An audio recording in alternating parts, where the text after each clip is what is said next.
So in today's video, we're going to be talking about a topic that's going to affect nearly every caravan and motorhome owner in New Zealand. Well, we need to talk about those new freedom camping certification rules and specifically why so many caravans and camper vans will fail the new certifications for absolutely ridiculous reasons, and that might affect you as well. In this video, I want to talk a little bit about the specific regulations that could lead to your caravan or camper failing the inspection, and I will also show you how you can get around it.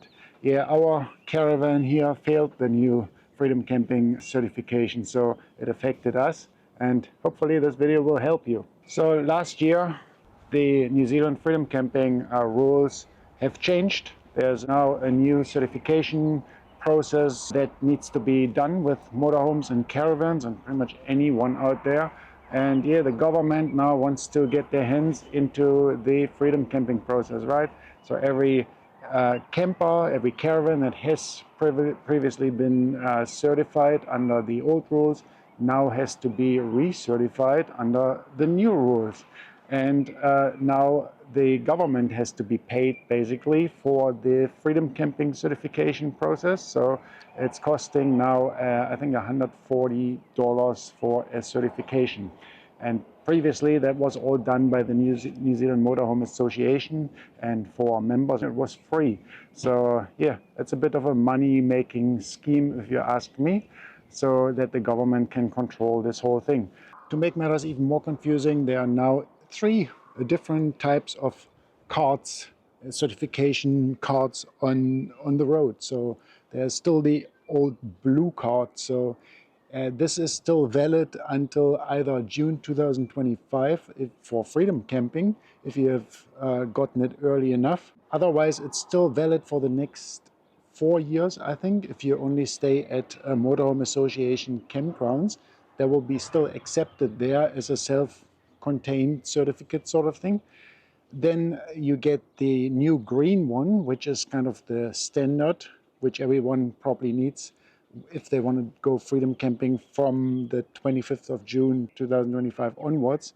And then we also got another yellow one now, which you can get if you want to stay like at New Zealand Motorhome Association campsites or park over properties, but you don't want to freedom camp. So then you can get a yellow card issued by the Motorhome Association, and yeah, but you won't be able to freedom camp with that. But that's cheaper then, and that doesn't have to go through the government certification. So yeah, the things are getting really confusing, and I really don't know why, but it is just bureaucracy gone overboard here in New Zealand now as well, I think.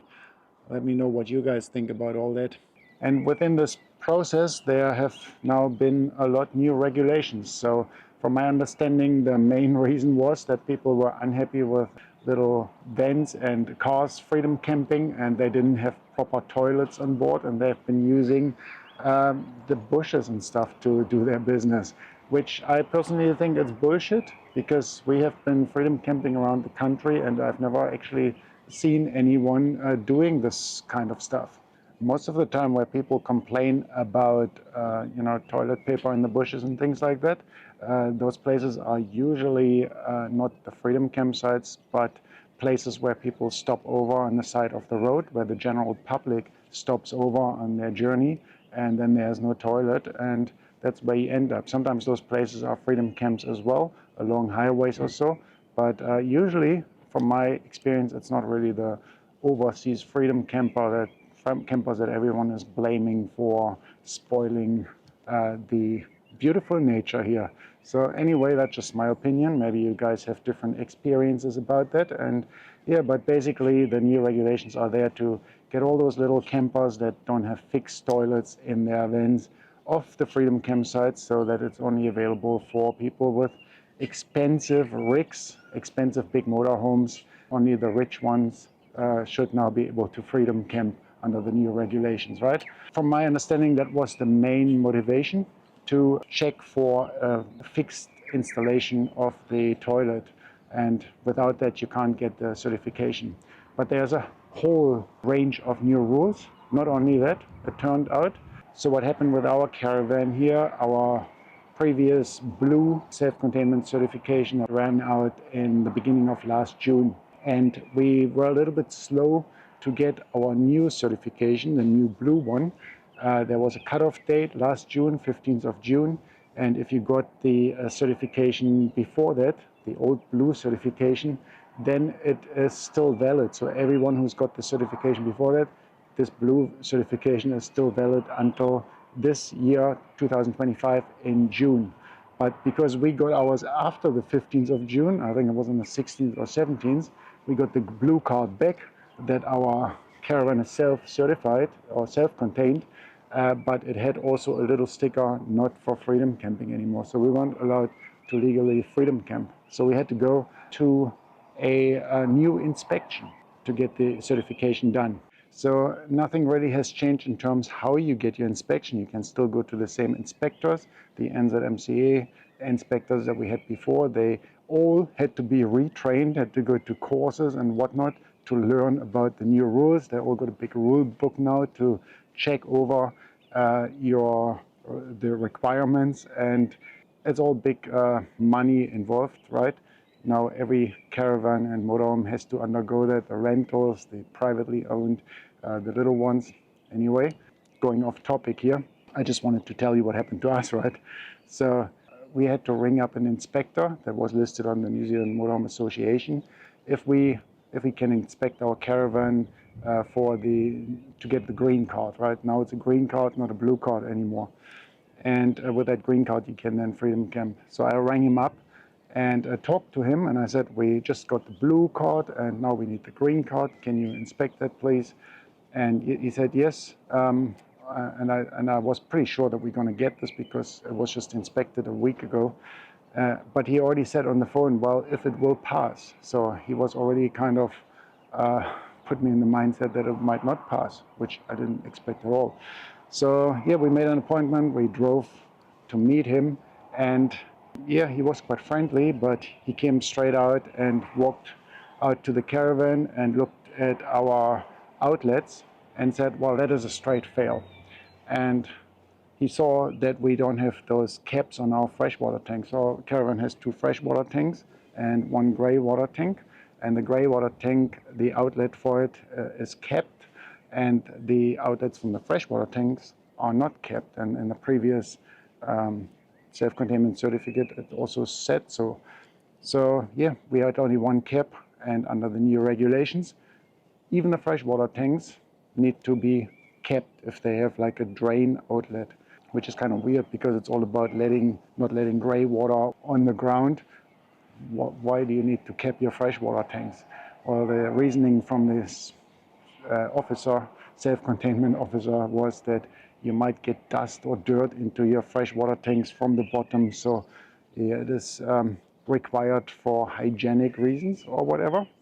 So anyway, we had to go off and buy new caps, which I found you can get at Burnsko for like quite a lot of money, each cap, like $30, or you can find them at some local plumbing shops and they'll only cost you half the price. So if we found some more caps at the local plumbing shops, put them on. That was the first requirement why we failed. Then we went to under the caravan, so the inspector had to go really crawl under the caravan with me together to check on all the grey water and freshwater tanks, and we were trying to find the actual vent for the grey water. So that's an important part, where the actual air vent goes from the grey water and how high it is. So our air vent goes from our grey water, goes into the caravan underneath the bathroom cabinet, makes a loop, and then goes back down, so that gases that develop in there, that they can basically escape, but no water can run out. That's why it's higher and makes a loop on top of the grey water tank, right? So we found that was okay. Then we went inside the caravan, and by that time the inspector had to call a friend of his because he wasn't quite sure about some of the rules, for example with the capped freshwater tanks and stuff like that. So one of his friends arrived, and they were both looking at our caravan now, and they were looking in all the cabinets, and they were still wondering about our air vent, and they were looking under the caravan. So after a lot of back and forth and under the caravan and out of the caravan, it turned out that we have a Hepvo valve underneath our shower, which runs from the shower to the grey water tank. And I think most modern caravans and also motorhomes will be using those Hepvo valves. They're basically one-way valves. The water can run from the shower into the grey water tank, but it cannot run back. They have a little bit of a rubber seal inside, so the water can only run in one direction, and the smell or water from the grey water tank can't come back. It's basically a modern space-saving version of a smell trap that you have under your sink, right? And yeah, and now with the new regulations, this turned out to be a huge issue, and boom, we failed our caravan. I couldn't believe it. So the reason that we failed, and this will probably affect lots of you guys out there, is that we have this Hepvo valve from the shower to the grey water tank, and this is the lowest point in the caravan for water to flow or to sit. And then we have our air vent from our grey water tank sitting above that. So now the reasoning is that when our grey water tank fills up to the brim with grey water, the water cannot flow back into the shower, but it will instead flow into the vent pipe, go over that little loop, and possibly drip out in the back. Now, under the new regulations, this is a big no-no. Instead, it needs to be so that your shower basin fills up with your grey water from your grey water tank, rather than any grey water escaping onto the ground. So this is, in my opinion, a very stupid rule. Someone probably sitting in an office after having lots of consultations with other people, someone who's never probably camped in his whole life, probably came up with this rule, a pencil pusher. Because imagine you're sitting there and you don't notice that your grey water tank is full, even though your water tanks are all metered, so you should know when your grey water tank gets full. But let's imagine you don't notice it, and then the water runs back into your shower and slowly fills up your shower. You start smelling it probably at this stage, and you have all this grey water swirling around in your shower basin. Now with this you can't even drive anywhere, right? Would you be driving with your shower full with grey water? No, the most logical step would be to go to your grey water tank, open the tap and let a few liters out so that you can actually drive to the next dump station. So yeah, the water will end up on the ground anyway, in my opinion. Anyway, that's the new rule. The regulators want your shower to be full with grey water. I don't even know, is it not a health and safety concern if your shower fills up with grey water? Anyway, so yeah, I couldn't believe it. We failed because of that. And the inspector then, and I asked, what can I do? Well, that's going to affect everyone, right? That's going to be so many. Every caravan out there now fails the inspection because of that, which wasn't a problem before. And the inspector then told me, after I asked him what can I do about it, he said, well, your vent pipe from that grey water tank needs to be really high up, higher than the actual sink vanity. So he said to me I should probably get an extension hose for that vent pipe that goes through the inside of our vanity, drill some holes into the vanity, extend this pipe, make it higher than the sink, the bathroom sink, and then I don't know, the bathroom sink has a Hepvo valve as well, so even then it would probably go over it, I don't know. But that's the rule, it has to be higher than the bathroom basin. So yeah, so I was thinking, oh shit, I'm gonna have to drill holes now, I'm gonna have to get this pipe, and even then it wouldn't be compliant because it would have to come out right over that sink, so it would be like, look really ugly, right? It would be like visible. Well, I said to the inspectors first, well, this is all bullshit. I was getting a bit angry at this stage. And I said, I'm probably not going to do that. I'm just going to have to call Jayco first and talk to others. So I called Jayco and asked them what I should do. And they said, well, the easiest way is to just replace the Hepvo valve underneath the caravan. It is actually the easiest solution. So this is the valve that had to come out. I had to take this one out here. This one is called a Hepvo valve. And yeah, on this valve we got a flow direction. Flow. So the water can only flow from one end, from the black end that was at the shower end, to the other end, but it cannot flow the other way around. Big problem with the new self-containment certification. So it can flow through this way. As you can see, comes out on the bottom. That is the gray water end, runs out, shower end.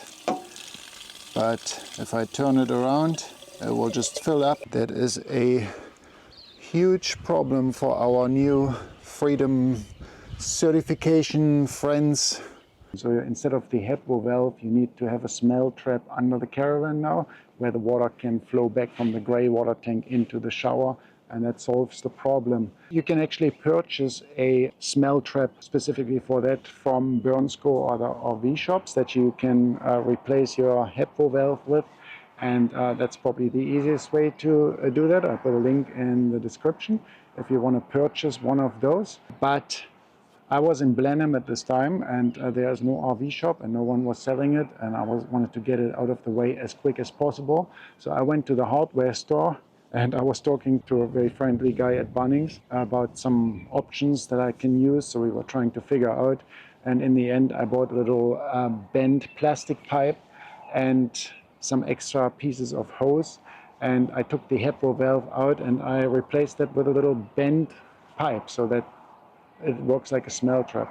I couldn't put like a real long smell trap in there because the pipe that comes out from the shower and that goes into the gray water tank, they're pretty much level. So if you have a big bend in there, the water will not actually flow from the shower back into the gray water tank because it's kind of horizontally even. So you only can have like a tiny little bend in there that the water will still drain into the gray water tank. Otherwise your shower will just fill up with water when you try to shower. So yeah, I found the parts at Bunnings. Only cost me like about $15 or so. And I took the Hepvo valve out, I put those things in with a couple of hose clamps, went back to the inspector and he had a quick look, and yep, we passed. So that was the trick to pass the new inspections. Get yourself either one of those smell traps from Bernsko or get yourself a little bent plastic pipe. Now the inspection went happily through. Everyone was happy that now our shower can fill up with gray water. All right, we finally received our self-containment certification, the new one. You get a letter with the self-containment certificate on it. So basically the same as it was before with the old one. And on top of that we got our green card. And this is going to be the replacement for the blue card. Our old certification has to go, and now our new certification has to go in there. $150 plus 20. Plus 20 for the certification check. And this is all that has changed. How freaking stupid is that? How freaking stupid is that? I mean, what the hell for? Absolutely nothing has changed at all. And the sticker we got on the back here, this one here, supposedly now obsolete, so we can remove that altogether. The thing is, when we drive around now, the little bit of water that's sitting in the smell trap from all the shaking and stuff like that might flow out, and then we still get the smell from the gray water tank back into our caravan. Or from all the shaking, if the gray water tank is full, the water can also backflow now from the gray water tank into our shower, leaving small little gray water puddles in the shower after a little bit of driving, which is not very nice, you know, if that happens. And I don't think it's that hygienic either. So in terms of health and safety, I don't even know if that is a good option. But everyone is happy now. Our shower can fill up with gray water, and we passed the inspection. We got our green card now. We can freedom camp again. Well, guys, I would be really keen to hear what you guys think about this whole situation with this new freedom camping certification. I would also be keen to hear what your experiences were with the new certification, if you've done it already. Have you had any problems with it? Did your caravan or motorhome pass straight away? Did the inspector also check everything 1000% like they did with ours, or was it a fairly easy pass like it used to be for you guys? So I'd be kind of keen to hear how that went for you guys. So yeah, please leave us some comments and let us know.